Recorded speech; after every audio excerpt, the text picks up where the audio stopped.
All right, so I'm going to take a look at some of Daniel Naroditsky's games to remember him. And for any top player like Naroditsky, top blitz player especially, their games mean so much to them. So just enjoying his games is a way to get to know him better. Uh, so, and Nakamura was talking about how he played him more than anyone on the site. So yeah, these games just matter so much to them. And So, he must have not played many daily games. oh, did I not mention daily games? No, his level is his elo is only 1700 for daily games. Either, well, maybe who knows? Maybe it was like he could have timed out, or he could have like sometimes I think people let their students play on their accounts and stuff too. I Mm. don't know for daily, but yeah, he probably like maybe he lost to a student, maybe he let him win, or he just timed out. I timed out in a lot, and then I lost like hundreds of points. But okay, so this is him against Nepomniachtchi. This is his last win on chess.com actually. It was the day before, it was the 18th, right? That's my birthday. Yeah, where is it here? October 18th. Yeah, 4:15 p.m. There we go. So really nice game against Nepomniachtchi. Hard guy to beat. So we have e4, e6, knight f3, d5. It's funny. I recently saw this when my student played knight f3. It's like it's not that bad. Of course, d4 is the main move, kind of offbeat, like against the Kara Khan. A lot of people like the knights out first, and that's a legit line. Oh, he does that.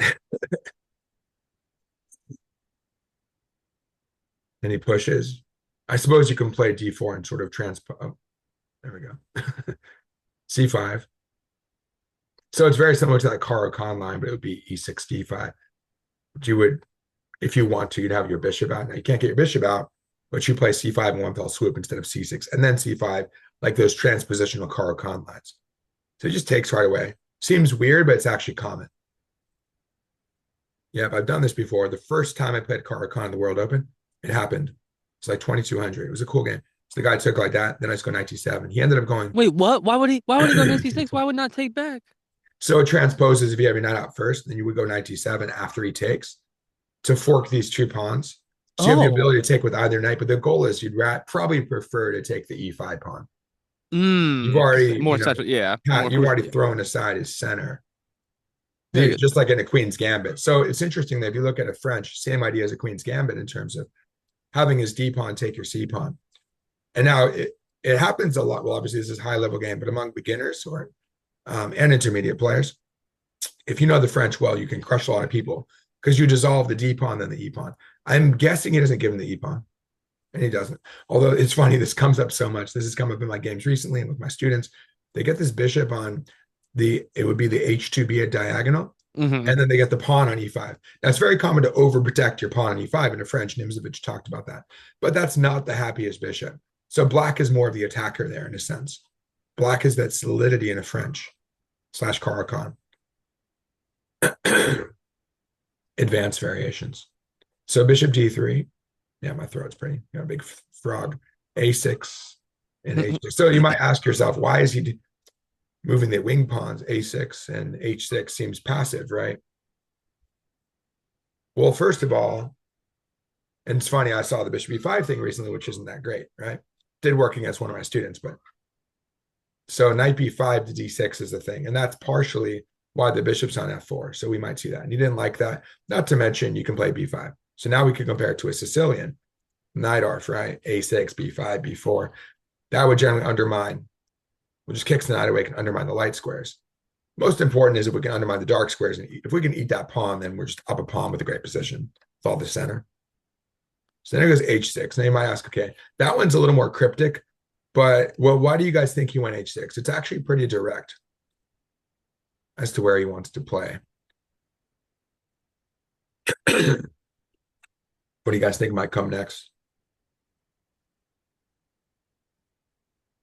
For White Castles, So let's or say, maybe I mean, why is black doing it? Yeah, I'd say white castles. What do you think black's going to do after h6? G5. Yeah, he does play. I briefly looked at. I just remember I skimmed through it, wanted to see what if it was a really good game to show you guys, and it is. So it's not like he wiped him off the board right away because he's such a strong player, but he outplayed him for sure. And there's a nice narrative. So he does go for this, and again to compare it to the Caro Khan, I was Mhm. working with someone. He did show me the H6 G5 idea because I mean you're going to have the same pawn structure usually in advanced Caracons. Sometimes you keep your pawn on C6 and you play for F6 and smash here and go queenside. You're more likely to go queenside in a Caracon actually because you have a more intact structure. Not that you can't. You can castle queenside, go king B8. I'm not sure if he does that. We'll find out. But that's very common. Queenside, king B8, rook C8. And it's like you're castled kingside with your F pawn gone, right? You can transition. It's kind of like if you castle by hand. So he goes H4. He's not giving him G5 yet, unless it's a sack. Not a very good sack, probably, because he can't even take back. Maybe once he connects his rooks, he'll play G5. And he comes in here. Interesting. So he's trading off this F3 knight. Makes sense if your opponent has a space advantage, since white is encroached on his territory with a pawn and we haven't encroached on their territory. So now we have this target. Now we got 2 on it. We can get 3 on it and win. We're threatening to win the pawn after.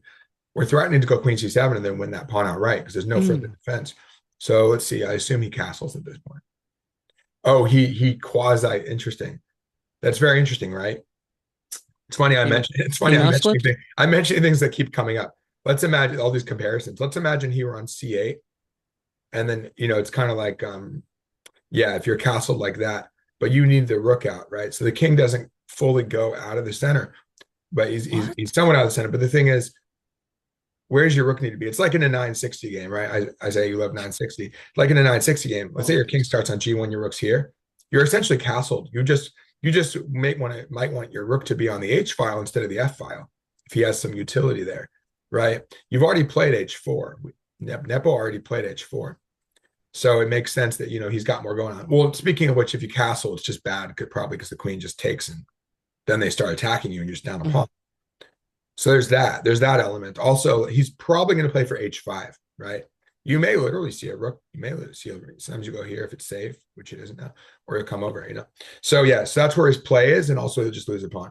Now, as for queen side, you have to wait out. Oh, king F1, king side, or queen side. Now, queen side's probably going to get attacked. Go here. Probably going to get attacked very quickly. So you can set up bayonets with the G pawn or the B pawn, and that's thanks to the A6 and H6 moves. They're very intentional moves, actually. Interestingly enough, they're directed against white castling either way, right? That pawn's just eyeing the king, no matter where he goes, right? It's interesting, huh? So let's see. He's going to do it. He's going to get G5 in too. Not sure about B5. So he's about to win the pawn. He's got to go rook E1. That's the point. So, like I said, he's got a castle to play to guard it. This is the only way he can guard it, really. Okay, yeah. Other than bishop back and F4, which is super lame. Your bishop's even worse. That's All very right. your bishop's even worse. You don't want to have to do that. But so he needs to move his king somewhere. Don't think he wants D2. So he's going to end up on D1. Actually, would allow a rook here, but then you're going to lose your H1. So the only ones are king F1 or castles queenside, realistically. Yeah, that's what I'm saying. Why is King F1 better than castling queenside? Well, that's what I'm getting. Well, I mentioned it. What do you guys think? Well, whether or not I mentioned it, why do you think he'd rather be? Well, the thing is, Isaiah, first of all, it's not that unsafe to be on F1. It's like I'm getting at with King on G1. If you are playing 960, you don't want to end up on F1, F8, because you want to stay on the H file, you could, but your king is pretty much just as safe on G8 or F8. I mean, I mean, I Uh, mean, having the rook on one side or the other, rather. No, on F8, it's similar to being castled queenside, where you would still have to worry about the diagonal in the F file. But what I mean is yeah. that, and I meant to say in terms of which side the rook's on, right? So he can move again. He's kind of castling by hand, but only with the rook, but with the rook being on the H file instead. Does that make sense? Yes. Now, what's the other thing though? That's why he's okay on the king side. Now, to answer, I was asking you guys, I'll let you answer in terms of why he wants to be, no, why he doesn't. So why he wants to be here, mixing it up. Why he doesn't want to be on the queen side. Why is that? Because of Black's queen. Already attacked.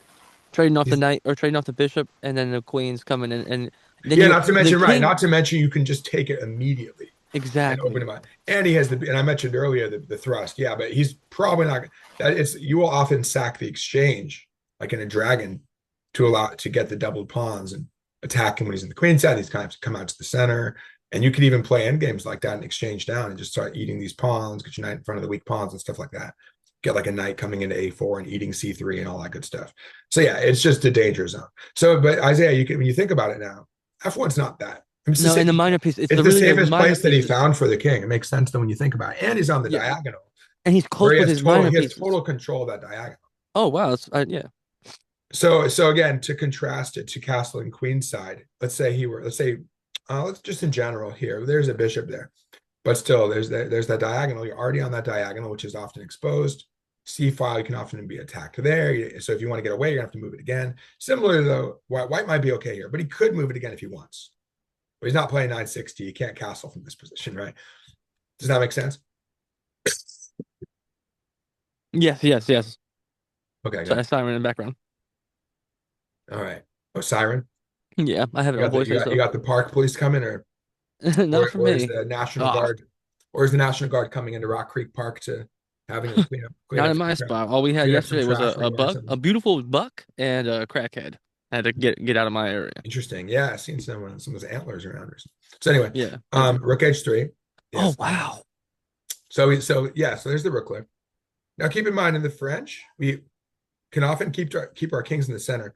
Now this All pawn right. chain is very solid. Again, I'm going to compare this thing. I'm just comparing openings because it's about pawn structure, just like you love 960. It's about pawn structure. So let's say, especially white, if white's playing a queen's gambit, let's say black can play a reverse queen's gambit, but you're going to end up with a 3 against 2 in the center. Usually, the e pawn would be like this or something, right? It's very solid though. You have 3 pawns. You have a pawn chain. You got 2 in the middle. Unless he destroys the base, and he can't do so easily now, you're really solid here. And he can, or yeah, F4, F5 would be how we do it, but he's not there yet, right? So you're pretty safe. Now the thing is, sometimes you say, "Oh, I'm safe in the center," and then I don't castle, and you never get the chance to castle again. So you have to be careful. But the thing is, you can play an endgame and go to D7. We've all seen that, right? In the French. And suddenly you're going out here, you're keeping the rook out of C7, or you're challenging the C file. Ideally, it would just be yours as black, but you might not get it. But yeah, so we're okay here, D7 often. Also, no bishop G5 check because we have our H pawn, trusty H pawn, right? So it's very interesting. So we could stay in the center and he could stay on F1. He can move over if he feels like it. It's funny. He's almost safer here. He goes here. He's walking into the bishop. Can't play F4. He could play King G1 H1 prophylactically. It's probably fine. So I'm curious as to see. I forget what he did with his king. I think he This may is go queenside so later. interesting. Yeah, it's really interesting. But keep in mind, yeah, it's very different with the French or a Queen's Gambit. Yeah, I've never seen No, this. Queen's Gambit allows you to delay if you have the pawn chain with white. Usually allows you to delay castling because you'll see in the Queen's Gambit. You guys recall when white will go like Queen C2 and Rook C1 before castling? Have you guys seen that?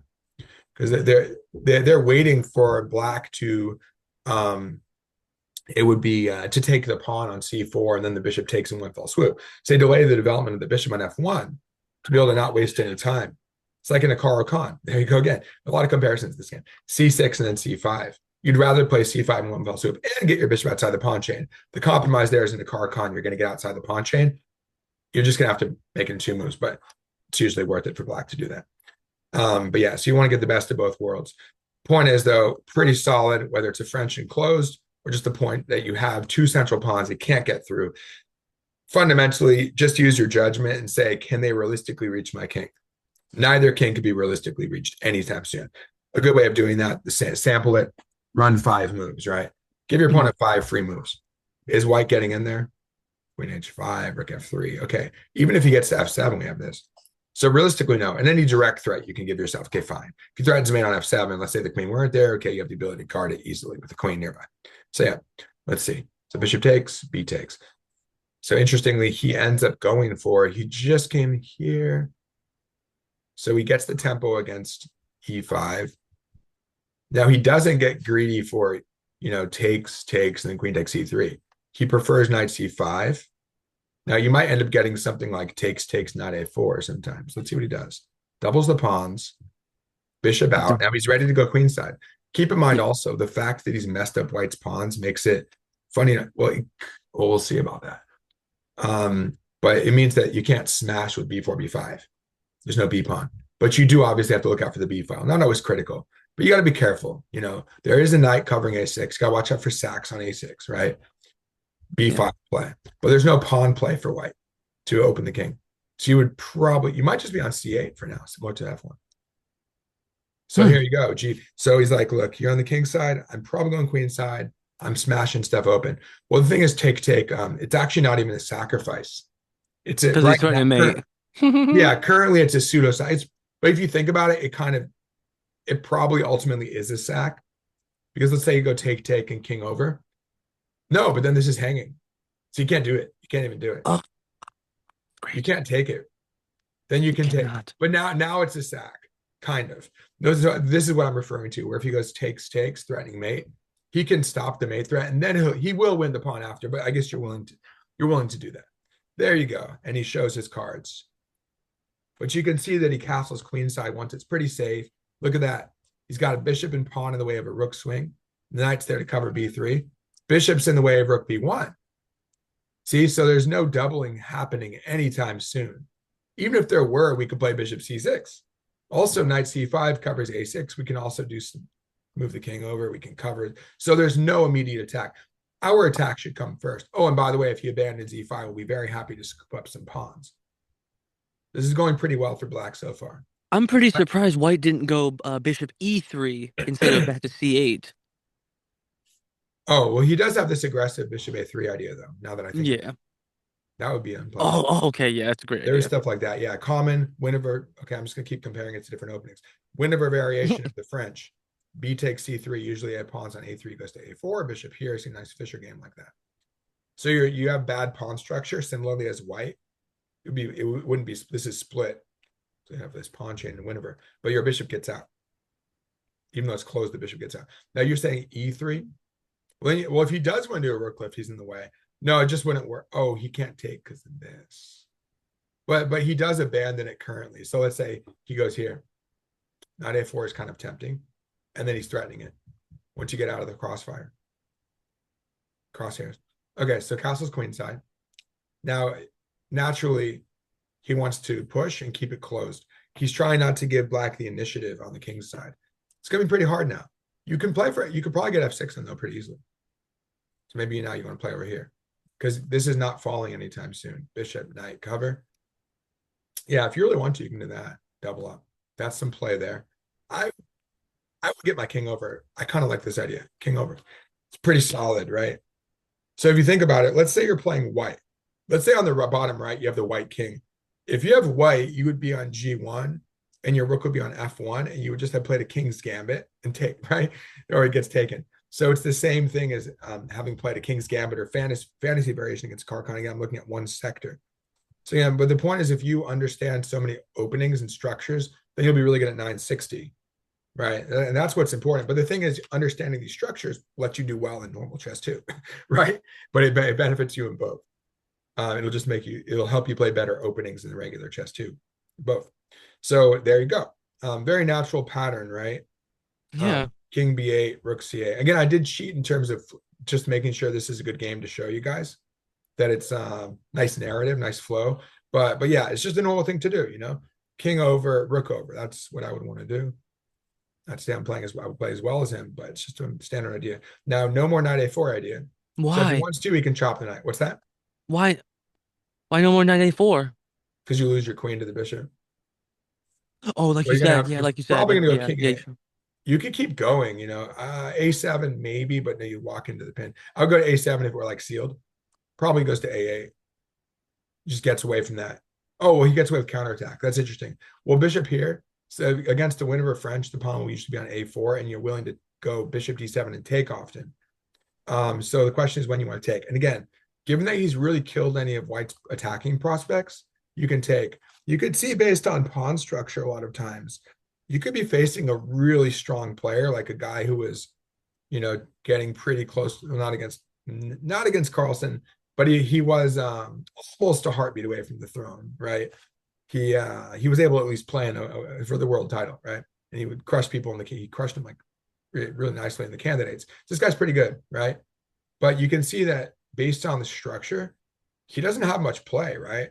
Well, he's clogged. Okay, you don't get your play on the king side yourself. But look, he ends up doing all this stuff like the rook, like this is feckless, right? His pieces aren't doing anything. It's pretty locked up. The bishops aren't that great. The bishops, just because it's locked up here, it's not totally locked. It's like semi-locked, right? There's only one white pawn and one black pawn that are locked. But still, you know, it's pretty locked up. But there are some diagonals for white to work with. Like I said, even though it's pretty closed, even in the Winiver, you get that bishop coming out, right? Mhm. But still, you're not really seeing any breakthrough. So I think it was very strategic. It was very smart strategically to take on c3 and then have the b pawn take back. Because by creating that rigidity, it's good. Now, also, when have I done that? Which openings? It might be in like a Owen's defense with b6, bishop b7, bishop b4, and takes, or Nimzo Indian. Sometimes you'll have those pawns, yeah, Nimzo. Oh Then yeah, of course. yeah, they'll have the doubled C pawns, and you'll play D6 and C5. Fischer won a really nice game 5 against Spassky. Spassky had the 3 pawns and the double pawn here. Fischer had this. That was the central structure. Dude, that's crazy that you can remember this pawn structure like that. I'm sorry, I gotta say it. No, it's Of very no, all it's these very different no. I games and mean, it's very openings. easy. It's very easy because I know it's a Nimzo Indian, so I know the Nimzo well, and I know that in a Nimzo. I mean, how many times have we played a Nimzo? How many times have we seen a Nimzo? I know Yeah. that I know that he has this structure. They're going to be doubled, and then I know that they're like this, right? And then white plays e4, and then that's why black plays e5. So that's actually the narrative of the game, and I've done a video on it.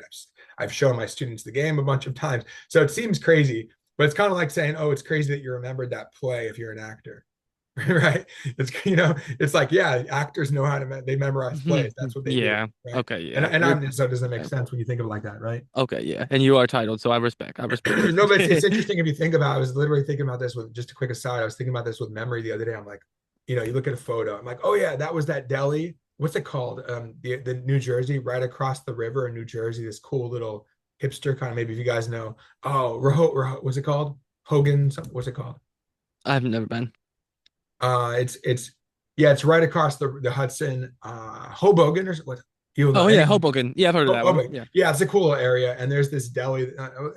It's like a no, it's a deli slash like Italian place. They have like really good cannolis and stuff. Anyway, there's a picture of it. I just looked at it like a day or two ago.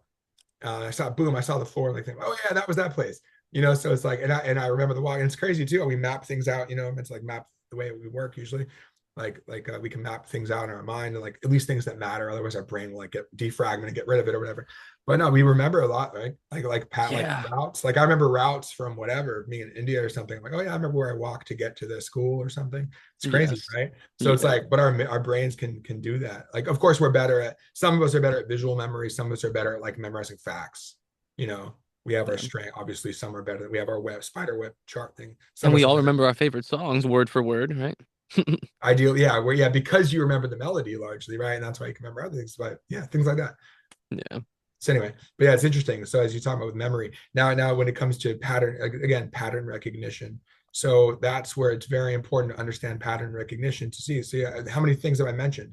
Because it just keeps bringing up ideas of I'm seeing. Well, the point is I'm referencing the French the most slash Caro-Kann advanced variations, and I'm referencing the Queen's Gambit because it's very similar with the D pawn. So we have a D pawn C pawn trade, which gives black more center or two central pawns, and then we have white having pushed. And remember that came about after the knight f3 thing of the bypass. But then C5, I said before, and then trading that off early. It's because of the opening that white played without the stabilization early with D4 E4 and then push. Since he didn't get in, he never got to keep his D pawn there. Right, it's too fluid. It's too it dissolved too easily. Okay, so bishop b4. So he's going to take. Yeah. So again, like this is this idea in the French where you're going to take the A pawn. Usually it's locked up, but you're going to take the A pawn. Like it might be here and here, and then you take it. Oh no, sorry. Yeah, like A5, whatever. It's locked in place, and you take it. So we're like A4, A3, and then you get to come eat it on A3. Here you eat it on A2. But here's the thing: you just gotta make that judgment call. Like, yeah, I can play C4 and try to open stuff, but you got to make that judgment call that like white's not getting an attack on you, and that's very important to understand. That even though we're castled opposite side, and hey, look at that. That's what I was talking about, right? King G1, castle, King G1, castle, counterpart type of thing. F1, C1, two away from the center, right? In Fischer Random, they kept that.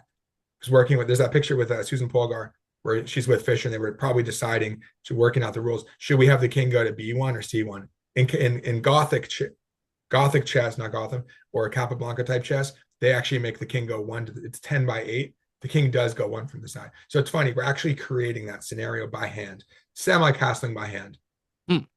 Yeah, this is pretty much castling by hand in convoluted ways. Because castling by hand is typically, oh, I take and I come over here, right? I take it. They sack on F7. Okay, no big deal. You want to give up your piece or two pieces for pawn? Thank you very much. And I'm gonna bring my rook out and I'm gonna go over here. So Queen E3. Okay, and what I was getting at though, before you were mentioning we got into visualization, Isaiah, is Yeah. when these things happen, because the pawns are doubled, white lacks fluidity. and they're not able to break. So that's why Fischer, look at Fischer's Spassky around 5, but Fischer locks up his pawns. He doesn't go, he goes kingside. Um, but the locked up pawns make it so it's very difficult for white to open anything. Now, yes, the B file is open. These are actually open. He chose to open this half open files. But even so, like, especially if we left his pawn there, if he goes A4, we go A5. We're here and here. Only thing he can attack is B6. And we just easily guard B6. Same thing with that round. He does make a backward pawn. But that's the only weakness he really has to worry about. And it doesn't amount to anything. So Spassky's like, why am I going to attack it? I don't get anything out of it. So what? I got 2 rooks. He's got 1 knight guarding me or something. I got 2 rooks on it doing what? So it's easy to deal with. And now he's like, look, I got a rook attacker. You've got a bishop defender, right? So it's okay. Not ideal, but look, we're going to have to work around the mine. We got a mine. It's a minefield out there, right? We got to work around these mines. So not many safe squares to enter, right? She's kind of like wiggling. She's like getting in here. There's no escape for the queen current. No, she'll have to go to A4 actually. Never mind. As long as you have something like that, that's a good heuristic. I know there's a square I can reach. I did that in a recent game. Yeah, did I end up winning that? No, I botched it. But I ended up winning a pawn, and I'm like, I know for sure I can get out with my queen. So she took the poison pawn like Fischer, right? So interesting. The break happens. So now he does his own little queen's gambit thing, where he's like, I'm trading my C for your D. We're having the same dissolution of pawns. Now they're all gone. The D and C, well, almost all the D. There's 1 C pawn left. Other D and Cs are gone. Interesting. Wow. So he does this in order to, no, he's keeping it. He's keeping the C pawn for black. Sacks it to get a nice diagonal. If you take it, you get hit by check. Don't think we need that. It's not going to do that. There's that queen A4, the only retreat. This does nothing, right? You're not going anywhere. You go here or something. So she's coming out. Sure, she could come back. Now, if she guard, maybe you could even go here and guard. Then you're threatening to get rid of that guy. You will have opposite color bishops, though. This is under threat currently. What does he do?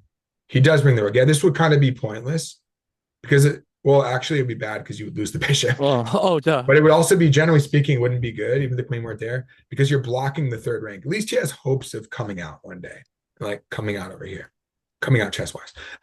So rook goes to B1. King I7. Bishop takes, rook takes, queen D4, queen D7. Trader Queen's offered. Yes, now he's actually threatening mate in 1. At least Nepo got a mate in 1 threat. At least he got that threat. So bad. It's about all that was his Pyrrhic victory. So he goes to C1. He goes to D4, and he could have gone to C1 as well. Goes back to D7. So look, he's very happy trading, and it doesn't have to be opposite color bishops anymore. 2, 4, 7. 1, 2, 3, 4. Well, this is where he's up 2 pawns. So when he won that pawn, he snatched the A pawn. He went out of the way and snatched it. That's his own doing. Well, it was based on his messing up the pawn structure and not giving his opponent in tax that he wasn't worried about taking the A pawn. Now, but keep in mind, white, he's a brilliant player. He did come up with a way to make a mate threat on the B file, right? He did something, but it's only a 1-move threat. That's all he got out of it. So we picked up this pawn. He coughed up this pawn. So white actually has good piece activity. But again, we don't have to worry about this. But keep in mind, even if the rooks were doubled, hypothetically, we can play B5 or bishop B5 or something. And we obviously would, be careful, but we would, have our queen tucked back and like our rooks come. So it's like, okay, great. Same thing as the pressure. It's funny. I'm seeing so many parallels, right? I got to send you guys around 5. Just look it up. Or if you look in the video. So Fischer Spassky, again, the pieces are preoccupied with the B pawn. In this case, Fischer was castled here.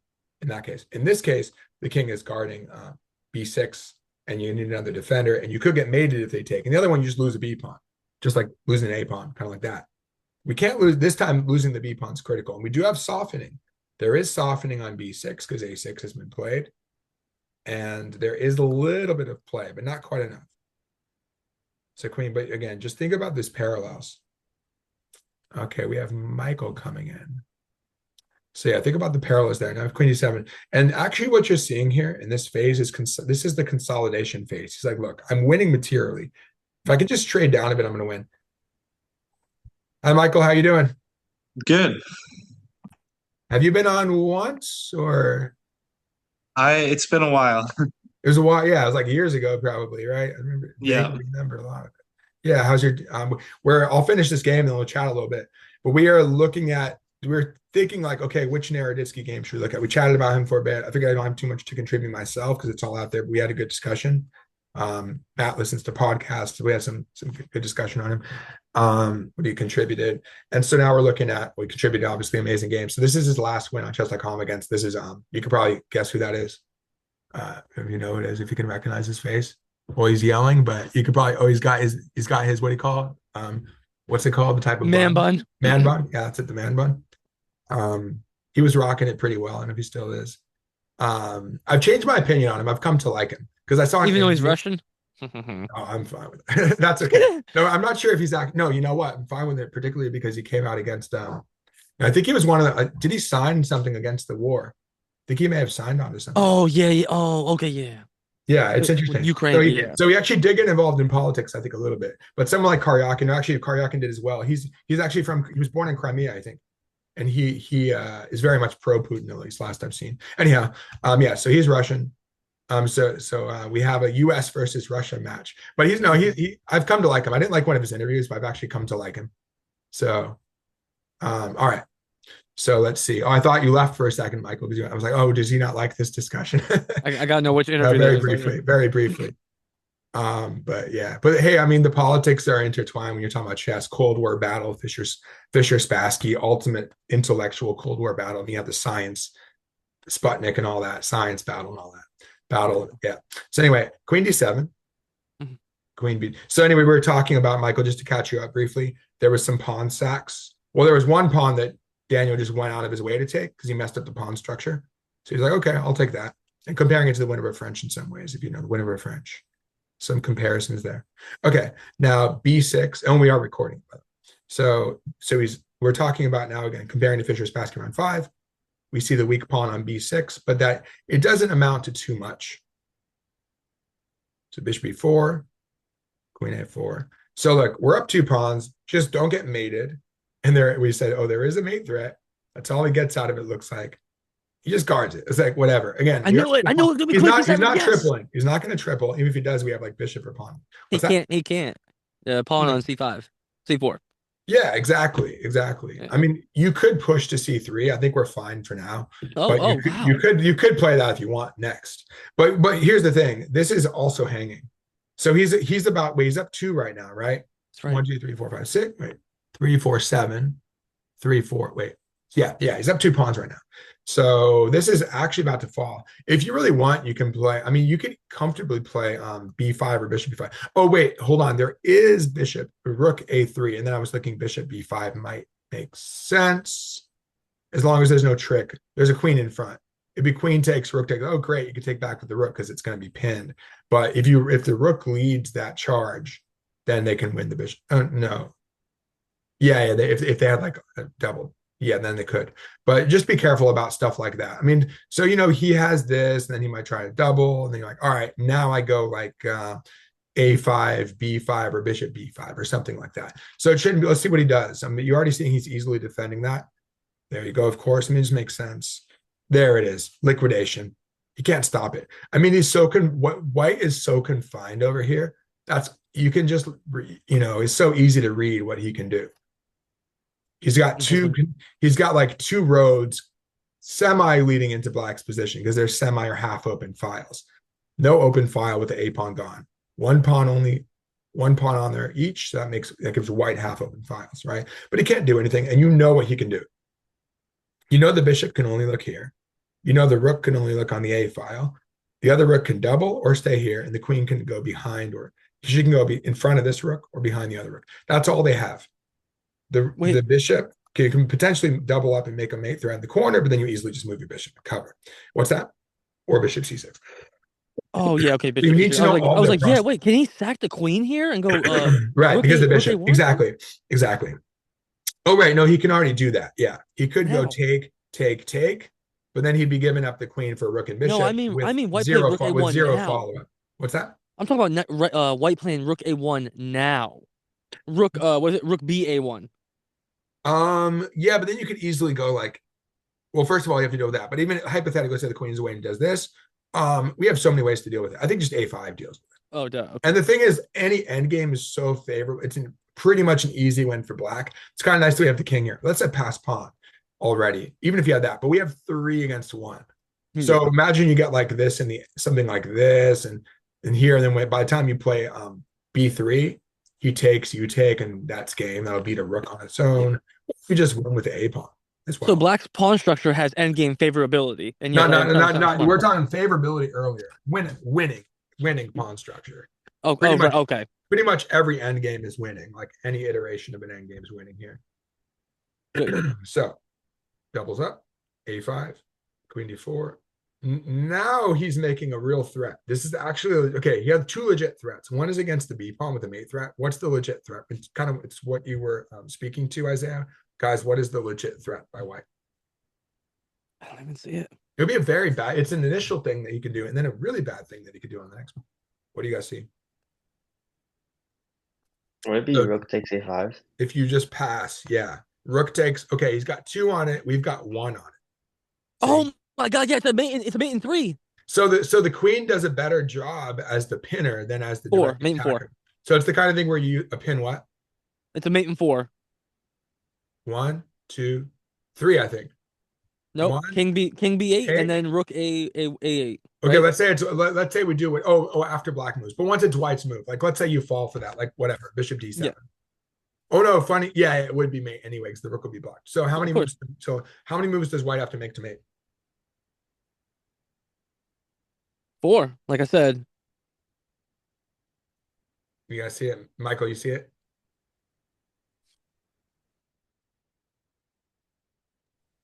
Anytime, like we talked about when we were doing the puzzle class, I don't know, like a few weeks ago, it's all about, when we come back to it, it's a recurring theme. Checks, captures, then threats, especially capture with check. Always check it might be mate. It has to be. If you're doing like, especially if you guys are doing puzzle battle, like Puzzle Rush, it's almost always a check. Boom, boom, boom, boom. Okay, capture something. Maybe it's a knight fork. Boom, boom, boom. Check, check, check, check, check. Back rank mate. Check on c7. King moves. Check on c8. Boom, right? So where are your checks? Just go check, check, check, check, mate. Then it's easy to solve. Well, once you see it. Michael, what are you seeing? Is it for white to play? Yeah, like to know the threat we pass. Just say, okay, if I pass, if I do something ridiculous like g4, what are they gonna do? Yeah, rook a5, rook takes, and then mate on a8. Right. So even if you play bishop d7, yeah, because your king goes back, the rook doesn't get Oh, to so it is 3. I just can't count. I'm still stupid. No, I mean, because you were thinking it's black's move too. So, but yeah, for white, let's say, okay. So point is, we know we can't go bishop, like a normal move. Oh, funny enough, we could do this normal move. We can do that. Can we? Wait.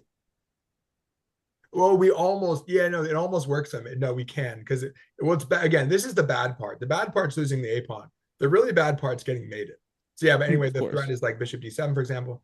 Take, because the pin. So it's the queen making a pin to allow something else to happen. King b8, and then rook mate. Now the thing is, the bishop would be able to take, but there's only 1 rook left, right? So you could, but if there were still 2 rook left, when you go here, check. There were 2 rooks after the bishop's here. You just do an X-ray.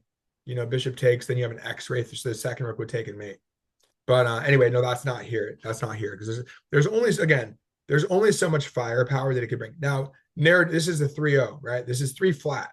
Keep that in mind. That's actually very impressive. Probably normally he wasn't, feeling his best, obviously, at this point. He went away for a while and all that, right? So normally he'd probably be ahead. But he's down to 38. He's probably going to pre-move a lot. So once he gets the winning endgame, though, like this is the kind of thing where Nepomniachtchi is going to try to make it very complicated for him to win the endgame. Okay, so, and then try to flag him. So it's impressive to see that he's down almost a minute. 34 seconds. He goes from 37 to 34. So Nepomniachtchi, even though it certainly doesn't work, he stopped everything. That's the way he does it. Certainly doesn't work. But Nepomniachtchi just needs to keep his opponent busy. It's like that's the thing. That's why, I thought about it. There's like, yesterday I was talking with a student about how like a lot of FMs beat GMs, and there'll be like a 3,000 or 2,900 in blitz. So they're clearly not as good. You become a GM because of slow games, classical games, right? So the GM probably has a better understanding, unless they're a GM in FM clothing or something. I just didn't have an opportunity or whatever. But FMs are obviously super, super strong. I like how you worded that. But yeah, FM's like, let's say you just have really good chess reflexes, right? Really good hand-eye coordination or whatever. And you have like a really fast mouse like Nakamura. Yeah, so you can certainly win just being ahead on the clock. Can we note that it's really interesting that the H8 rook has not even done a single move yet? Yeah, let's see what he does. Okay. Oh wait, no. So he goes A5, pins. Now, could we just maybe we can move off the pin now? Why not? Because there's nothing left. That's it. Look, I mean, now someone I worked with, he said, just think of the setup you want. You don't have to go, wait, I go here, they go here, I go here, they go. Just look, you understand that if you're like this, there's there's only one way. He would have to go one. It's he's going to be telegraphing. I remember I asked my British student Charles, I'm like, well, what is that word again? Telegraphing. That's what I was looking for. It's a boxing term too. He's telegraphing. He's telegraphing what he's going to do next, which is if you go here, you're telegraphing you're going to batter, right? Oh, right. What? Oh, telegraphing like in boxing, like yeah, because you want to throw when you're winding back your punch. Right, and so that's why you fake, or like in Suzuki. What is the word? Suzuki. Who had to leave? Oh, he's rejoining. Okay, his audio is messed up. Okay, is it Suzuki? Am I messing it up? But it's off. It means off balancing. So you pull him in one direction, then you go the other. You yank you yank him over onto one foot, and then you get all the weight on one foot, then you pull up the other one, whatever it is. So yeah, so you're trying to because this would be very obvious if you're playing a bullet game. Like, wait, why is he going here? Oh, sure. But then once you see it, you're like, I see a battery. I know batteries often lead to mates. I see an undefended square, right? All right, Michael, is it better now? Yeah, better, but no camera. Cool. Oh, okay. It's okay. So we're talking about telegraphing the move. So what he does it. I looked at this game for like 10 seconds just to make sure it was good. But no, I mean, look, it's obvious stuff, right? It's super obvious. Like, again, as you were saying, it might seem more obvious to me than to you, obviously, Isaiah, because I spent so much time playing chess. But it's basically because you can count 4 and 3. You can count some of the main 3 over instead of no, but that's the thing. I'm not even. That's what I'm getting at. It's about the setup. So no, but it's funny because I was about to say I know I'm good here, except for that, and obviously he sees that, and he's got 126. He's almost up a minute again, right? So he's like, look, the only thing I got going for me is the diagonal, right? And you just have to know that there's nothing here anymore. Guarded, right? Can't do anything for the most part. There might be some sacks still. The only thing he's got is diagonal and sacks. How about that? And yeah, you can play Queen 8, but also you have remedies. First of all, you can challenge him now. I think he does that. Yeah. Secondly, you can play Queen A7. Then you lose this pawn. But yeah, the point is you're not going to get mated if you're like aware of basic mating patterns, right? And you can make the move quick enough. But he's spending 3 seconds on that. He's got 27 seconds, and it's no increment. It's tough. This is really tough. I'm surprised. I'm really impressed that he won this. That's cool to see. So okay, so he's giving him a pawn back. No, not necessarily. This is a goner, but he's killed his attack. Effectively killed it. Now he's going to trade and he's going to pick it up, right? Oh, there you go, Isaiah. There you go. What? There's your answer. Out, take, triple. Beautiful. For the rook, yeah. I call this like sandwich. Alekhine's gun specifically is 2 rooks with a queen behind it. Yeah. I guess this is like a sandwich battery. Sandwich gun. Alekhine's sandwich. Or maybe high, or like they're not the same, but like the one where you need like 2 double A's or whatever. Now we got 3 of them. But they're different types of batteries, so I don't think that would work. I don't know if you're in engineering or something, you could think of something similar. Some type of, maybe we could think of plumbing or something. You got the valves at the end or something. But yeah, I think sandwiches, we can do food metaphors. I like now look at that. See, look at that. It's interesting. Look at this. So he trades off the bishop, knowing then, and he's using obviously as Nepomniachtchi starts using time. That's Daniel's time to use, right? So let him come down to a minute. You want to join you in the mud, but he's still ahead more than 40. He's ahead how much? 45 seconds. So, but somewhere we need narrative. We need Nepomniachtchi to spend some time. But he did a little bit, right? And so here's the thing. Again, the heuristic is I know that if I'm like this, like remember I said that he only has the battery idea. He doesn't have the battery idea anymore. Therefore, nothing. So you're 100, pretty much I'd say you're 100% safe right now. With this structure, there's nothing that white can do. If he's doubled, takes, that's covered. There's no pin. There's no way to really create anything. There's remote chance. Maybe 99% safe. Very safe if you're like this. Then the only thing you have to ask yourself is, hey, if I start to extend myself, if I start to expand by taking and taking, okay, now it's a new position. I start taking, okay, now I'm abandoning b6. Uh-oh, now I lose b6 and stuff, right? So you just have to be careful. But the current setup, white does nothing. That's good to know. Okay, we're down to 20, but the only problem is white can win on time. Amazing how he wins this, because they're going to play on it in an endgame. Okay, so now he's playing almost pre-moving. So he goes from 21 to 20, he has hand on it. He has his hand over the mouse, so he only spends half a second. He hovers, then he makes the move. Otherwise, I think it takes 0.1 on chess.com, if I recall, and 0. It doesn't use anything on lead chess if you pre-move. So, but on chess.com, you can make multiple pre-moves in a row. So you can so you might spend a second, but make 10 moves or something. Okay, so takes, interestingly, so he's giving up a pawn. I don't know if he had nothing better to do, but yeah, okay, now he's down to 17.7. Okay, what are we at now? 1, 2, 3, 4. But see, the thing is, it's almost, the narrative is pretty clear at this point. We have plenty of time, 17.2 seconds. All we got to do is shove the a pawn. But yeah, that's the thing. If you know, the thing is, you scan the board for prospects for your opponent, just like with the mate threats. Now you're scanning basically you have 3 things I would be scanning for in this position. Well, 1, perpetual checks. We don't want, we're not only are up a pawn, we got these beautiful pawns, right? 1 is perpetual checks. 2 is when I start shoving my pawn, can he win the pawn? So here I'm good. Here I'm good. The only places I'd be looking for is here and here. Those are the 2 undefended squares. I actually did some 0+3 games yesterday because I was in the groove. And so I was like explaining as I was going the kinds of things you want to look for when you're pre-moving. And again, that's not even my element, but I know how to do it still. Have a general idea of like when to pre-move. But yeah, so you would pre-move when you know it's safe for sure. So you scan the board for threats, and you're like, I can do this. Or sometimes you're like, the obvious pre-move to always do is recapture. Like, look, if you take my queen, I'm taking back, right? Because if you don't capture me, I'm not allowed to take my own piece. Then no friendly fire. So anyway, that's illegal. So anyway, not that that matters these days in terms of laws of war, but yeah, you wouldn't want to do that anyway. So let's see here. So the other thing, the third thing is if he takes your h pawn. So I'd be looking at, okay, he's going to get my h pawn almost certainly, unless I'm here, but I don't want to be there probably because I need to push. The other thing, unless you want to push in tandem, but that's going to take too long. You want to shove your a pawn and win immediately. Win the queen, then it's easy. Once he's up a queen, he can have a few seconds and easily win. Could pre-move, boom, boom, boom, boom, boom, and mate, or new queen, and he wins. So anyway, you got to think, okay, he's going to win my pawn. He's probably going to win my pawn. He's going to push. So I have to look out for his queening prospects. But I'm definitely first because I already got, that would be like, imagine that he were here or you were here and here. Now you got to win the pawn and all that. We've already done the hard work. So this should be a winning position. Okay. But he wants to trade queen. He wants you to hang your queen and push. Game over, right? Or he wants you to take and then he's queening first. That's bad. Probably losing. So he checks him, pushes, see? Save, save, save, save. Only thing is queen behind, you have to deal with that. White's king is safe. He has that, except for f2. Push, he knows it's safe. Oh, interesting. He's going out.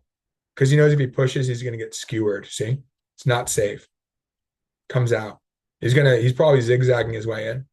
Well, if he plays this, it's guarded. Okay, where is he? Notice where tell me if he's pre-moving.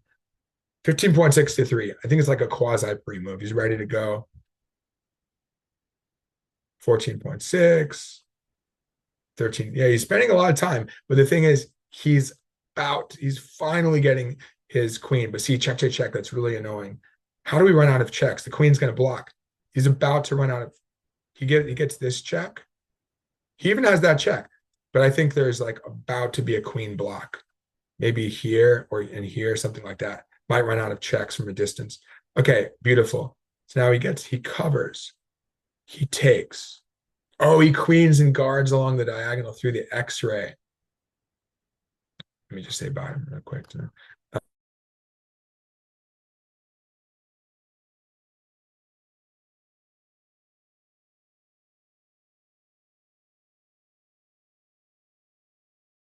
Okay. So that's nice. So what he does is he doesn't see, that's smart because if he had taken the pawn, so he's anticipating this. What is the time for Nepo? So he only spent 1 second. Let's see how much time is he spending. 20. That's nice. 27 to 23. Good. We have 4 seconds to think. That's a lot of time. So we can use this time to orchestrate to say, okay, if I get a queen, I come here, check. I go here, I cover, and I get that pawn. And then I'm up a queen. 2 queens against 1, or hopefully 1 against none. Take, It doesn't take.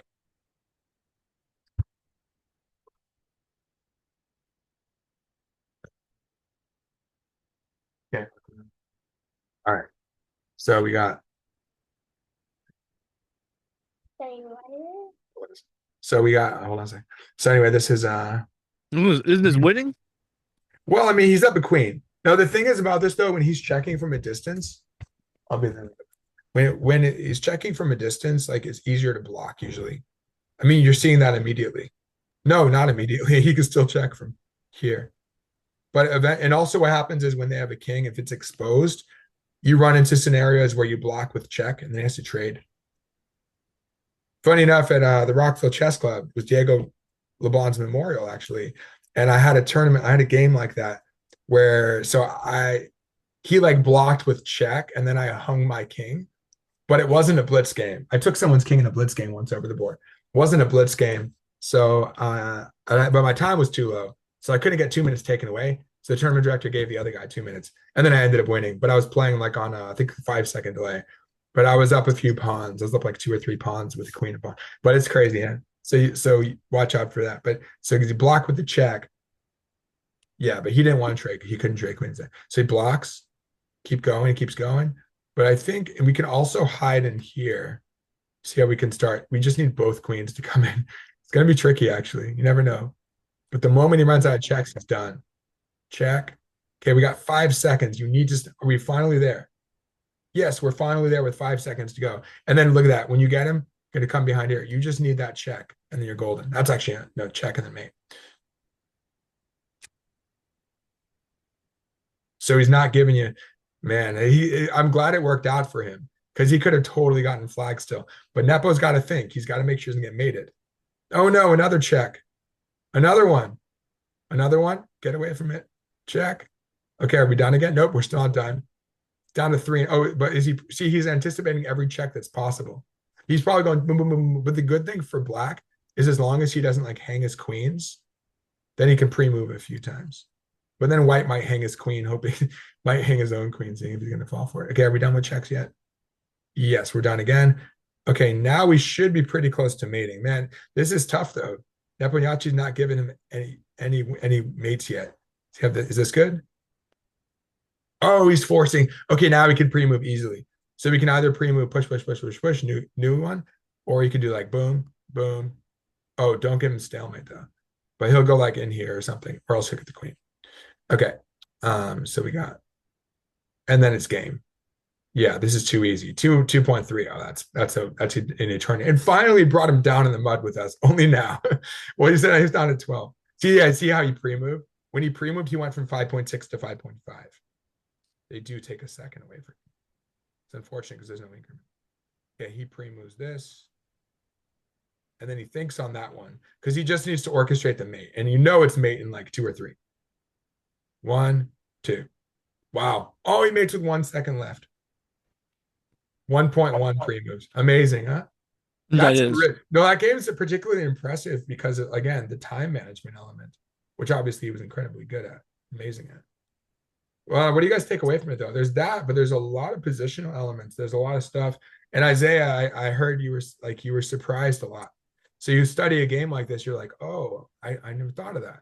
It's kind of like the top level players being surprised that that what the computer suggests to them. So it makes them more creative, like players that can like Caruana with his like whatever $10,000 computer or something. Yeah. So in this case, you're surprised by how these guys play, but then it made sense as long as I imparted that, right? So it doesn't make sense now in terms of like how that works. Like, oh, they play King F1. They don't castle. It's because of what? All the time, all these decisions are based on what elements of the game? King safety. No, but I mean, he chose something. He chose how safe he was going to make his king, where it was going to be safe. But that it's important, right? King safety. But what is that based on in terms of where your king is going to be placed and how safe you want to make it? That or how safe you're able to make it is based on what element? Peace activity. Nope. Damn it. No, not fundamentally, because peace activity revolves around this. Safety and activity revolves around what in chess? One of you guys can probably get, and we'll finish on that. I don't know. Tempo? I think you got it. Well, you get someone else. You can get it since you've been trying. Just process of elimination. Just keep going, keep going, keep going. No, I think you said it, Isaiah. You said it. The What- pawn structure? pawn structure, because pawns the slowest. Yay! But that's precisely you remember. You just have to look at chess through that lens. It came up in everything, right? Remember doubled C pawns, getting the A pawn, but doubled C pawns. Remember we talked about the double pawns making it easier for black to go queenside because there was no more bayonet and there was an open B file. We took it. We determined that we were able to take the A pawn because we had the corresponding pawn structure and piece activity. Now that depends how many pieces are left. Obviously, as we enter the end game, well, then we have to think about pawn structure in a different way, as in, can I win a king and pawn or rook and pawn endgame? We obviously saw that central decision in the central decisions. We saw that with C5, the Queen's Gambit type stuff, or French, we trade the C for D. We saw that with the H pawn shoving and the G5, and how that makes it so that white did not want to go kingside because there was a pawn on H4. First of all, he gets smashed with G5. Well, that was second. First, it was that the H pawn was hanging. But that's just like placement of pawn, but not fixed structure, but it all matters. Wherever the pawns are is going to tell you where the pieces go. Classic example, Silman would always talk about, and unfortunately he died recently too, was it 2 years ago? So he would always talk about play where your pawns are aiming. Now we're talking about usually closed structure. Classic example, King's Indian and French. The French, white's pawns are aiming at the pawn structure. E5 pawns the head of the pawn chain from B2 E5, play on the king side, black plays the other side, usually. And then King's Indian, black goes on the king side because you got C7, D6, E5, and maybe F5, F4. But F5 begins because that's where he's justified. Now, of course, there are exceptions. I have that pawn break study. Look up pawn breaks, my name, pawn breaks, El Tenedor, it'll show up. So in the pawn break study. Oh, on Lichess. Yeah, just Google it or look on Lichess. Just Google pawn. Oh, it's called demystifying pawn breaks. Just Google demystify pawn breaks. And there's a Fischer game where he's playing a King's Indian. And yet he does play C5, but he plays C5 to shut down his opponent's C5 break. And then it's the kind of thing where it's all him. Again, just like the other structure in the Nimzo, E5, D6, C5. So again, you see, like I'm using my chess. It's like using whatever music, not theory, whatever. I'm just drawing from all my knowledge because I've studied, and I am really into chess history. Interesting, Naroditsky. That's another element of him. He studied history at Stanford. I studied. I'm not sure what type of history. I studied world history with and politics, but with a focus on international South and Southeast Asia. I'm into every part of the world.